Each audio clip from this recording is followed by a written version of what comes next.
हाँ जी जल्दी आइए, बहुत जल्दी आइए। काहे काहे कोनो चाहिए बता। बहुत परेशानी है, बहुत परेशानी बा। बहुत एक बाबा थे लेकिन हौहार हो बहुत एक ये जान लिया ये को मेरे समझ में मुझे बड़े जल्दी आ गया।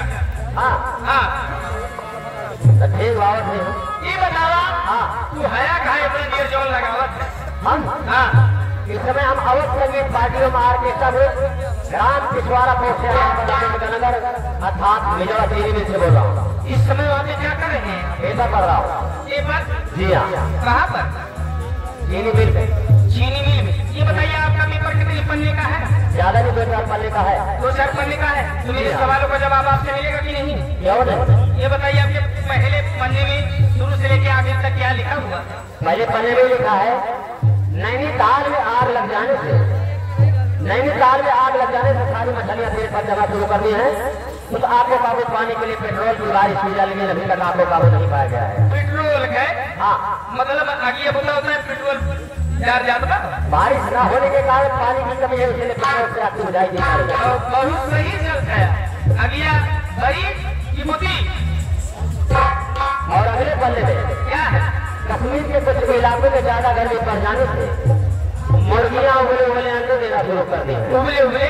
जी हाँ चाहे हाफ फ्राई खाओ चाहे आमलेट, वो तुम्हारी बात है। अच्छा ये आखिरी तीसरे पन्ने में अगले पन्ने में ये बताओ महिलाएं आई हैं, महिलाएं आई हैं। पहली बात अगर लाइट जलते बा क्यों देखा तो मान है कि कहाँ बा। हाँ लेकिन इतना कुछ लागत बा कि हाँ हमारी माताएं बहनें आई हुई है। आई है। हाँ अगर हमारी माताएं बहनें आई हो तो हमारी बात को ध्यान से सुने। अगर अपने सिर के बालों को लंबे घने मुलायम रखना चाहते हो तो यूरिया और खाद का इस्तेमाल करें। सुन ले बहनी वो बतावा कहूँ बारे में यूरिया खाद पड़ा था? साथ में डाई का इस्तेमाल करो क्योंकि बालों को जड़ों को मजबूत और ये सब जैसे मुलायम रखता है। पहले अपने प्यार के देख ले। आपके चौथे पन्ने में अगले पन्ने में लिखा है जिनकी आंखों से दिखाई ना देता हो, जैसे जैसे हमें नहीं दिखाई दे रहा है।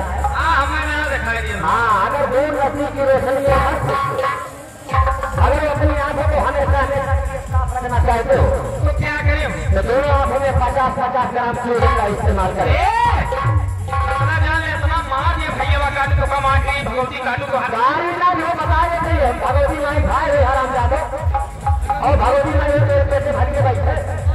अच्छा है हाँ कुछ साल पहले बतावा अगर चुनवा लगाए बखिया नहीं मिलाई हो हमेशा की ये साफ हो जाएगी। अरे काली महूर काटो पहले अपने आगे लगा दे और जल्दी आवा। आइए हाँ पहले ध्यान से सुन ले हवा लेकर आइए। साफ है। देखा दुअरवा कहीं ना आया? दुअरवा कहीं नहीं आई। हाँ दुअरवा कहीं ना आया। जैसे अम्मा बाबू झगड़ा करके चला कर रहा है हाँ तो अब वो गुस्सा है ना आज दुआरों पर की हो गया तो हमारे भाईवा का देखे तो आज नहीं मार के हनुमान बनाएगी। सतौनी कहीं आई रे बताई कोई कहीं आवा? हाँ सुनरवा बाबू पिछड़ा वाला पंडवा झारे नहीं है हाँ वही पंडवा कहीं मुड़िया जा। अच्छा अच्छा जो तोरे बाबू पंडवा झारे हम उसकी आई है करे तो आना भैया तब का हो आना से जब हम पकड़ के निकाल ली खींच ठीक है। हाँ ये हमार मुर्रा हमारा पैसा जब तक ये मुर्रा कहा भैंसा का हम अरे रामा कहे लक्ष्मण मुझे पाल हो रामा कहे लक्ष्मण मुझे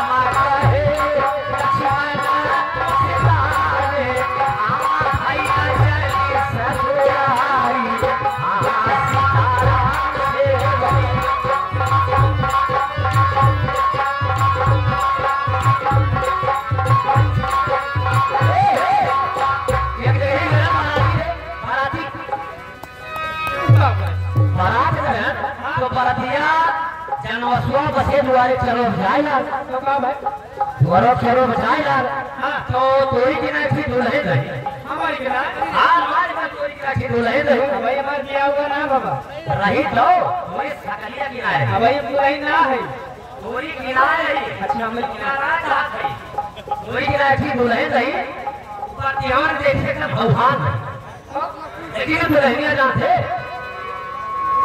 दोनों अखियां 50-50 ग्राम काजल लगाया है और इतनी मोट हमारी पूरे भर चुके हैं ये बात कर छोड़ भरे कथियो छोड़ मेरे को ठो हां पूरा दुल्हनिया नहीं होगा जैसे प्रतिमन के देखी दुल्हनिया का बात है आई भी जाए आई गए जल्दी पिछावा कटिया जा आई गए ए जी जाए आई गए जल्दी आओ खटिया जी जाए आई गए आई जाए आई गए जल्दी पिछावा कटिया जा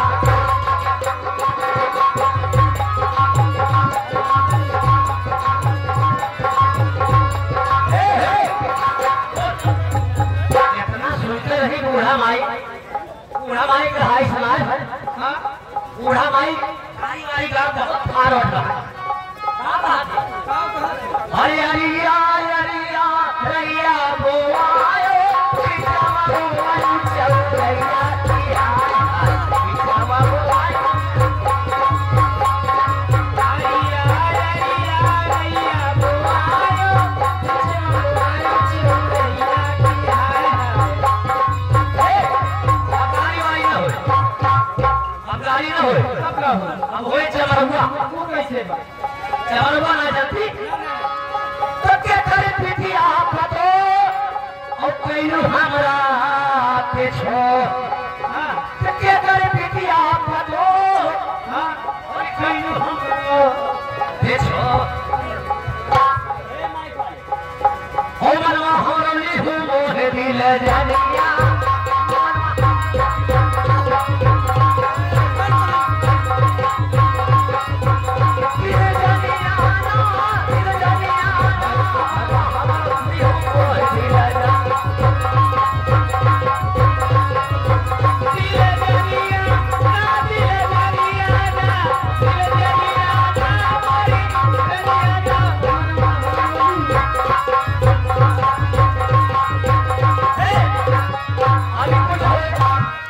अब जाते का हो विदेशिया ये कैसे बा हो विदेशिया आ जाती ना ना अरे केकरा सन हंसी बोली अरे कैसे बाकी आई हम ए हमार मुर्रा हमार पैसा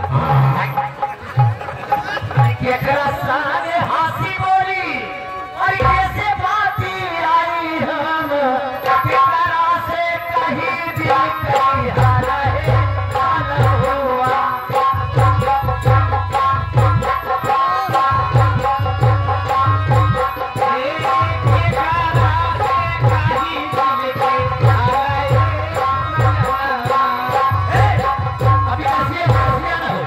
कुछ हुए कि ठीक से गिरा है अब एक कहाना ये कैसे बा ना ना ना हाँ?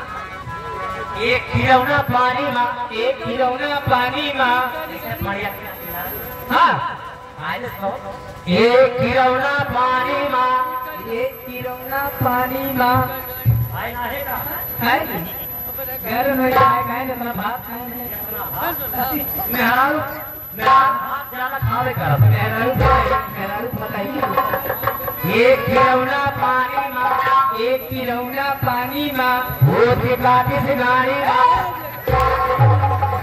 काफी उल्टा सीधा बोले होगा ना ये पे चेक करा मारो है कहावत ये कौन कहावत है अरे चमड़ा दही अरे चमड़ा दही जल कैसे भरू जमुना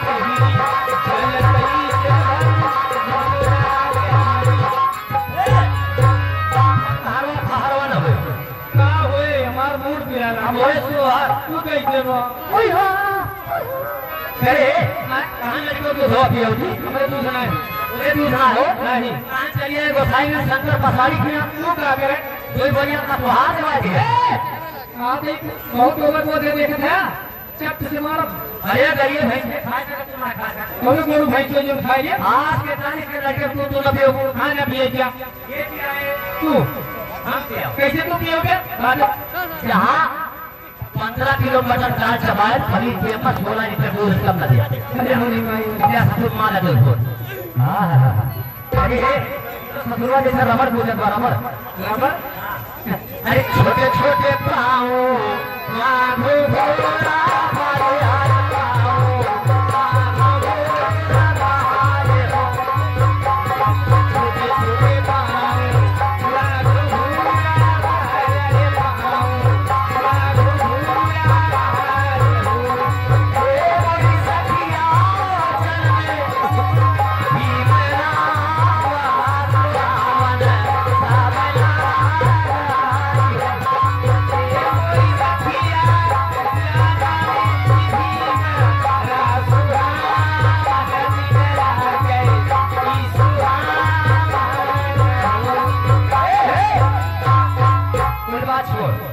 अब रानी हो जाए देखा सब भैया बाबू वाली हो जाए कैसे मां भैया सब खाने के सपने वाली ना हो कैसे मां सब भगवान ही लगते हैं सब हमार वाली हो मेरा वाला देखा हो क्या आला आला हां ये कैसे मां आला जल्दी मां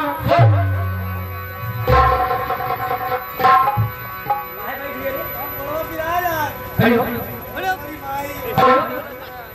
माई पे लालो घर तुम्हारा अरे लगा है दरबार अरे महाराज चल गए बैठे हैं पारे पारे हो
दीदी है बताइए भाई हमार दीदी हो हम चोर की हुई भैया पहले कहा बताओ मुझे अरे छोड़ के हम देखे अच्छा अपने दीदी को लग गया था अपने दीदी का हम ये विवाद हम ये चला अच्छा हां जान साहब हां है मेरा सुने हो मेरा चीज मिलिया हां हमें सब अपने भाई के आते अच्छा ए का बुलवा छोड़ जमा दुनिया ना है का प्यार अब हां हटा बना हटा बना। यहाँ पे आप लोग से आज जो मरना है मेरी माताओं मैंने मेरे भाइयों से और ले चलते हैं हिंदी गीत की तरफ। लेकिन इससे पहले हमारे कलाकार और संगीत क्या खेलेंगे आप लोग जरूर सुन लीजिए। आज की रात जो संगीत जो कहानी हम पेश करेंगे उसका नाम हम बताना चाहेंगे ताकि हमारे कलाकार समझ कर तैयार हो जाए। साथ ही संगीत खेलेंगे धूम धड़ाके के साथ गोली की बौछार तलवार की छटकार। सामाजिक संगीत का नाम है बदनसीब लड़की। बदनसीब लड़की उर्फ दुल्हन और दहेज। बदनसीब लड़की उर्फ दुल्हन और दहेज अर्थात जैसी करनी वैसी धरनी। तो ठीक है आप लोग इस संगीत का नाम सुना। आप लोग को ले चलते हैं गायकी की दुनिया में। लेकिन कहना है एक हिंदी गीत आप लोग के बीच में और हिंदी गीत की बोल है सलाम इसकी मेरी जान जरा कबूल करिए।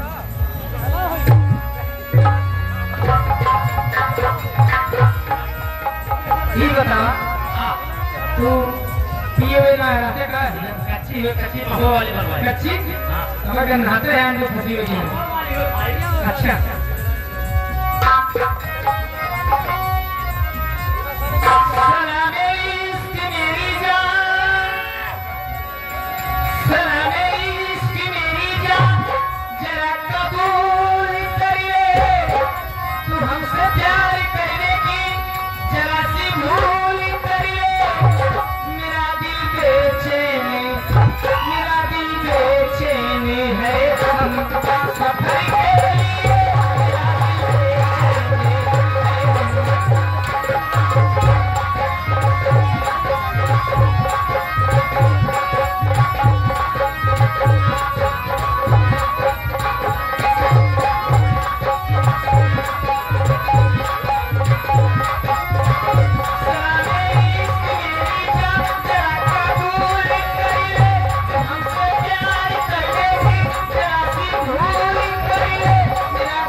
स्टूडियो दारू बाजार से चलकर 20 रुपए का पुरस्कार आया हमारी पार्टी तरफ से। अच्छा अच्छा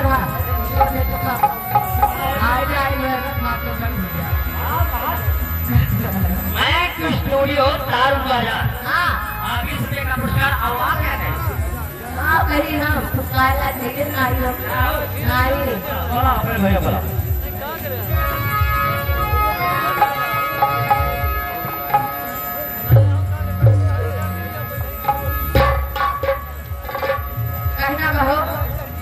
अरे पहले जाए मोरा दीदी ले जाए।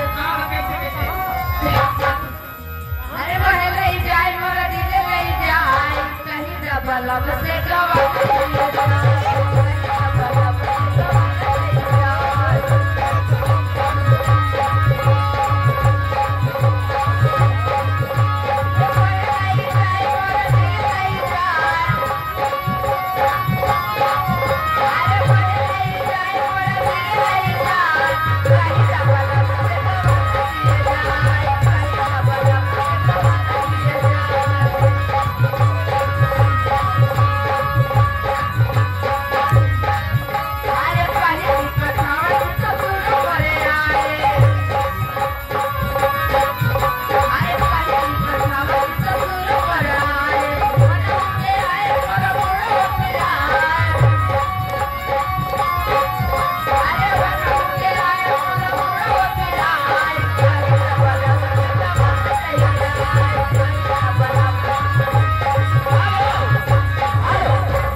ये देखिए आगे आप है माननीय भाई साहब प्रिंस के नाम से 20 रुपए का पुरस्कार पार्टी का स्वागत है। गाड़ी की फरमाइश क्या है?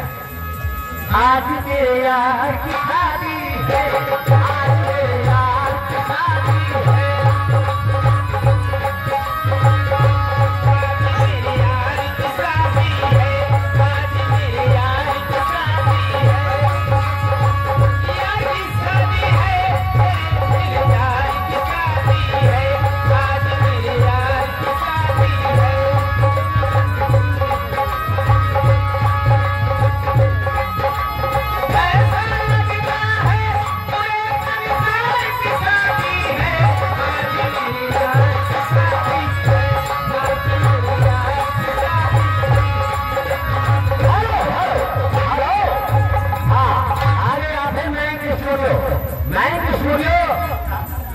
हाँ तारू बजा वाले हमारा भैया बलम कोई फोटो खींचे। अच्छा हाँ कहना कि जाना है कोरियर के पीछे, बलम कोई फोटो न खींचे, कि जाना है कोरियर के पीछे, बलम कोई फोटो न खींचे, खड़े रहना मेरे पीछे, बलम कोई फोटो न खींचे, खड़े रहना मेरे पीछे।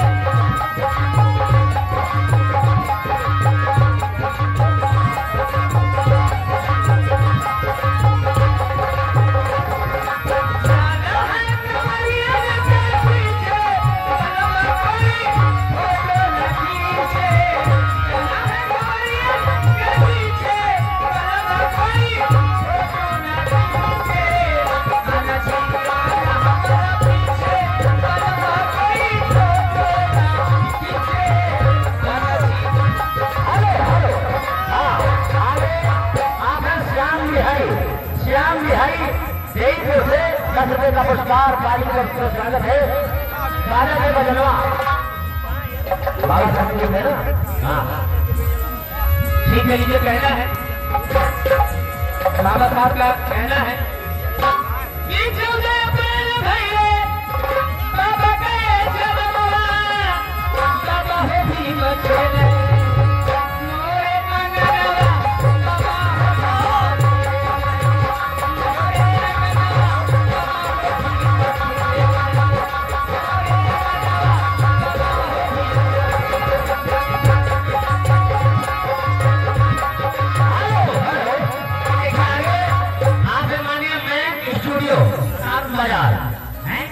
तारू बाजार से 20 रुपया का पुरस्कार पार्टी का स्वागत है।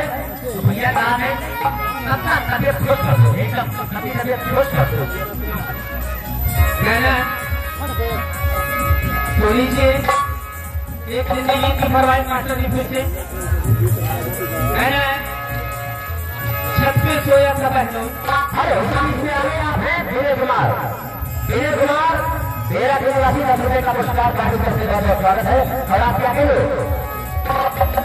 छत पे सोया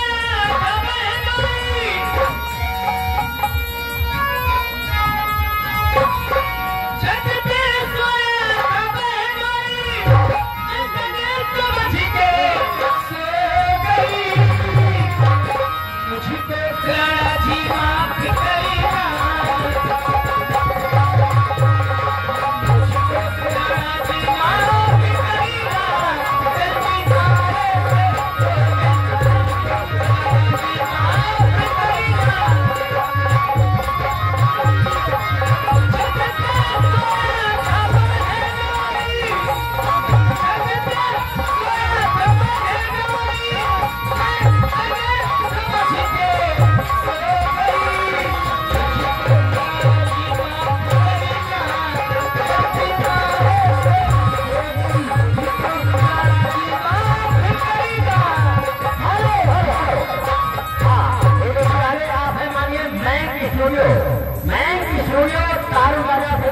पुरस्कार वाली तरफ से स्वागत है। और अगला सूते बने जैसे जिया सूते बने से आई गई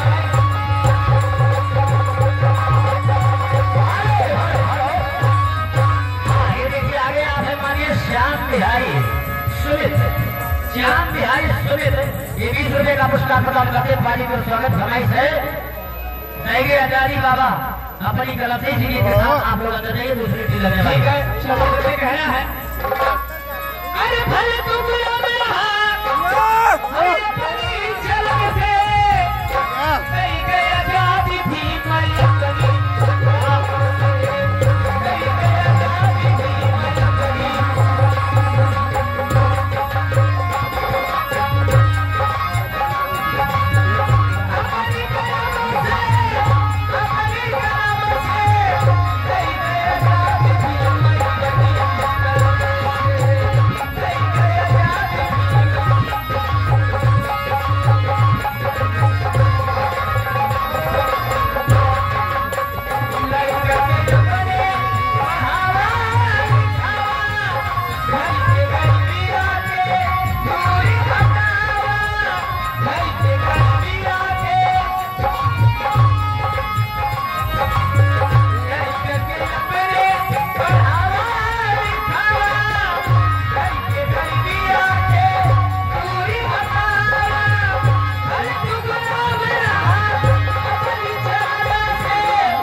लगने जा रही है आ रहे हैं आप माधुरी दीक्षित और साथ में आ रहे हैं झाड़ी भी घर हम चलते हैं यही कहना है